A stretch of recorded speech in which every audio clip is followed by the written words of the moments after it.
Hi, folks. I thought I'd just take a few minutes here to go through what's actually in my toolbox, a little bit more detail, with the eye toward what's good enough. For someone around the house, which is me now, and somebody who had a business working on trucks for 10 years, what was good enough then? So I'm going to get right into it. And a lot of people wonder, what's good enough? They're starting out buying tools. So what do you really need? Here's that top drawer that you've seen before. It's lots of miscellaneous, super important stuff. It is really miscellaneous. And you can see the old standby Craftsman screwdrivers in here. These screwdrivers here are anywhere from 25 to 40 years old. And you can see they're still in my toolbox. This one, have no idea where it came from, and if you look at the end of it, you can see that it's not much of a screwdriver. But I use it for picking at things and poking at things, and I think a lot of screwdrivers end up that way. For the Craftsman, I would say that the flathead screwdrivers are perfectly acceptable for flathead screwdrivers. If you try using them for a pry bar, they will chip. So don't do that. You're not supposed to do that with a screwdriver anyway. But I have a lot of them. They've all held up. The ones that have bent or broken, I've cut off and filed down, and they're screwdrivers again, and they work fine if you use them the way they're supposed to. The Phillips heads, on the other hand, it just depends. Here's a kind of a medium size. If you can see that, you have to be very, very careful what you try to do with a Phillips head screwdriver that's made this poorly. It's not hard metal. It's very soft. And you can easily just destroy things with it. I don't recommend them as a first-time tool purchase. And I've made them last for a long time. These little ones, a different story. They're the same junky. Look at how junky that is. It's just a junky, poorly made head. But because a screw like this is usually run into plastic or light gauge sheet metal, I've never destroyed one of the little ones. And I've tried pretty hard. These big ones, if you can find a use for the ones that are this big, these will hold up. Okay. The ratcheting screwdriver that comes with some of the Craftsman sets, it's very, very handy. You can put bits on it. Long, short, magnetic extensions, nut driver type bits, magnetic nut driver like that one. Here's a countersink. You can countersink into wood with it if you don't want to use drill for it. And the ratcheting screwdriver handle is pretty neat. But a lot of people make those. It doesn't have to be Craftsman. Here's some kind of screwdriver that just kind of got purchased over the years from some box store, and you can see you can probably see it's twisted and junky. You got to be very careful what you're trying to screw in and out with those. I keep them because they're junk and they can be used to pry things out of other things, and a lot of times you can't get a pry bar into places. Here's a set of diamond files, jeweler files. Okay. I was given these. I'm not sure where they come from, but they've come in handy many times on smaller projects where you really need to file something down. They take the material right off, and they get right into small spaces. Any kind of a magnet you can come up with a handle on it that extends. That one does, but it works poorly. Go for it. Mirrors. I use this one to check the oil level on my motorcycle because you're supposed to tip it up to check it. That means I'm sitting on it and I can't look down there at the same time. So that's kind of the primary use for that. Harbor Freight scraper set. Perfectly acceptable for any normal scraping job. They come with these blades reversed, so you have to take them out and put them in the way you want them. And it's a good idea to remember to put them back that way so you don't cut yourself when you pull them out of your box. Cheapo fuel line fitting what do they call those things? I don't know. They take the fittings off your fuel lines so you can disconnect your fuel lines. They work great. They're cheap. Battery tester, battery tools, nut breakers, pick sets. You should get some pick sets. I don't care what kind you get. You know, if you get the cheap ones from Harbor Freight, like this, they will serve you well for a long time if you don't get nuts. But you're going to find out that they bend, like that one has bent. And if you get the better ones at Harbor Freight, they will bend less. Doing the same things. Might not bend at all. You get these Cobalt ones, they won't bend. Just get some pick sets because you're going to have to pick things out if you're going to be doing mechanical work. Pick out O-rings and pick a bug nest out of your carburetor on your weed whacker, stuff like that. After a long winter in a buggy state like Missouri. Itty bitty screwdriver. I don't even know where that came from. I think it's a Craftsman, actually. It is. It's a Craftsman. So it came with some kind of kit. I have 2 of them. They're handy. Small screwdrivers are very handy to have. So is Craftsman good enough? Is Craftsman good enough? Probably.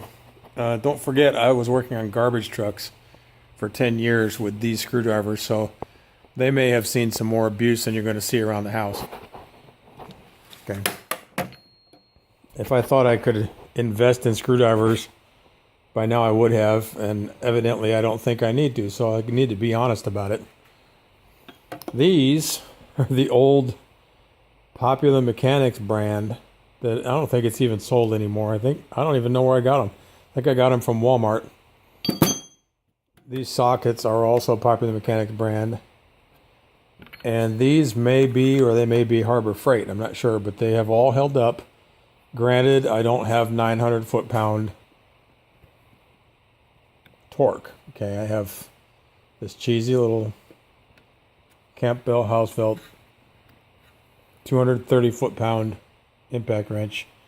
I did not use this for the most part on garbage trucks, especially not on lug nuts. I had professionals do that at a shop because I didn't have a way to lift the trucks. But I did everything else with it. I used it to take off things on the bed, things underneath the frame, just things that needed removing and replacing and fixing and welding and whatever. It came in handy for that. I've used it for 10 years.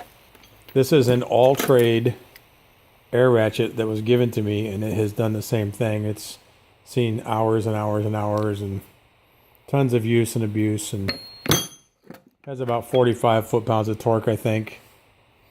It's good enough. For cutting and grinding, Irwin makes some pretty decent stuff at pretty decent prices.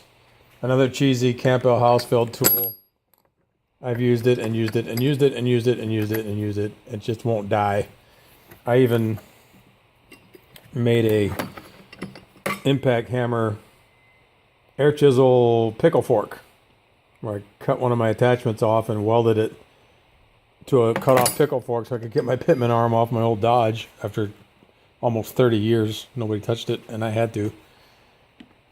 Cutting and grinding stuff. These are Harbor Freight cutting and grinding discs.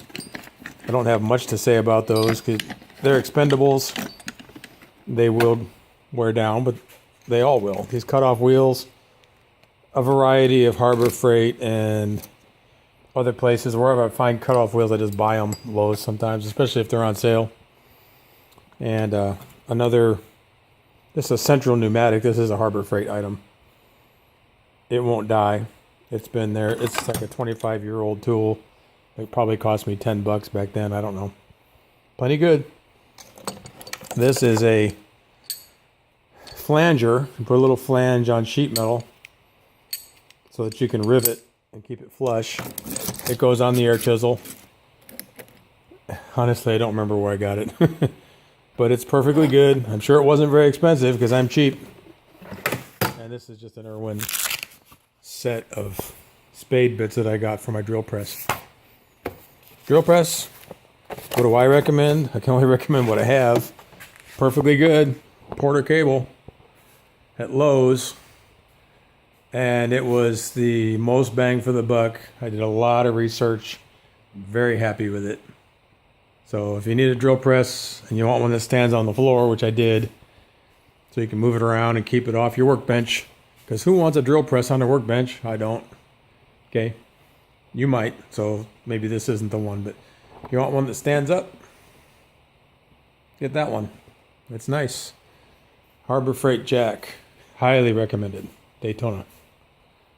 Okay, into the motorcycle drawer. This is all metric stuff, and it's mostly wrenches, and obviously I'm going to use sockets on my motorcycle too. But there's a variety of stuff here. I got these Crescent brand bits at Menards, and they've been perfectly good for motorcycle work.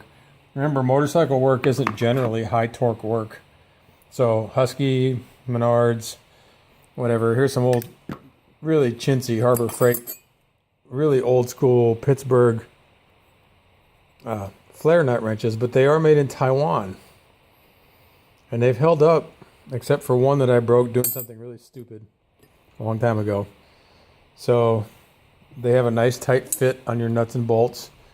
So if you're taking something off that is a hydraulic line, or if you just want something where the nut seems like it might want to round off on another wrench, just pound that one on there and take it off. Here's another Craftsman handle. This is a really nice one. It's magnetic. I love it. Here's one somebody threw away in my trash business. I kept it. And I actually JB welded a bit to it, so I have a motorcycle carburetor adjustment tool when I do my carburetor sinks. It's hard to get a long screwdriver, and Snap-on was $24 for one. These are Pittsburgh stubbies. Perfectly fine. This is a Stanley, one of their better utility knives. I don't even know if they make this model anymore, but I've had it for probably 10 years. Here's another Popular Mechanics tool. I have a small set of these. I only keep the 19 millimeter in here because it's the only size I don't have in here, and I rarely use it. And these are Cobalt below it wrenches. Really like the Cobalts. They're a nice tight fit on the nuts and bolts. They feel good in your hand. Get them at Lowe's. These are gear wrenches that my wife got me for Christmas several years ago. And until I got the Cobalts, and even since I got the Cobalts, since you usually use two of these, one on the front, one on the back of something around the shop, okay, when you're doing home projects, you usually end up with two wrenches in your hands. These are my go-to wrenches for everything. 72 tooth ratchet. They're just super, super nice. She got me a full set of metric and SAE for Christmas one year. Who gets a wife like that? I got one, you can't have her. Okay. And she also got me these Craftsman ball end Allen wrenches, which are really, really good. I have just abused the crap out of these. They don't bend and they don't break off and they don't round off at the end, and I'm really happy with the Craftsman ball end. I don't have an SAE set. I kind of wish I did. That probably would have hurt my toe too if I would have let it land on there. Just enough cat-like reflexes to prevent that. Here's a screwdriver. She gave me like a really cheap set of SAE and metric sockets and bits, and this screwdriver is supposed to be a screwdriver and nut driver on this end, or no, just a screwdriver bit driver on this end that has a magnetic holder. This end was for the sockets, all small stuff, you know, 1/4 inch stuff, a little below 1/2 inch. And I took a number of, I guess 2 more magnetic bit drivers, stuck them in there and taped around them to make a longer handled screwdriver. And again, I did that for my motorcycle thing. So I haven't synced my carbs in a while, and I'm really not sure how long it has to be. I can't remember. But I remember the one I had last time wasn't quite long enough. So I made this one. And now I have that one. And the beauty of this one is that I can stick another adapter in there and make it a little bit longer if I have to. So when you're doing things with tools, if you're not making your own tools once in a while, you haven't done much with the tools you have yet, because you can't really buy everything. Okay, here's another magnet. These Harbor Freight magnets are highly recommended. Okay, they're really strong. They pick up heavy stuff. I mean, it picks up that wrench with no problem. There's hardly any surface on there. Just picked it right up. And I have picked up the 15 pounds that it's rated to pick up with, just to check it. And if you have a long, flat sheet metal or plate surface, it will pick up 15 pounds. It's legitimate. This is a specialty tool made by a friend of mine. It's specifically for valve shim removal and replacement on a Kawasaki ZRX 1100. Beautiful. Tips. Here's a tool from Lowe's. It's a right angle screwdriver ratchet. And just put these little bits in there. The reason I really got this one is because the bits from Lowe's are hardened bits, not just bits.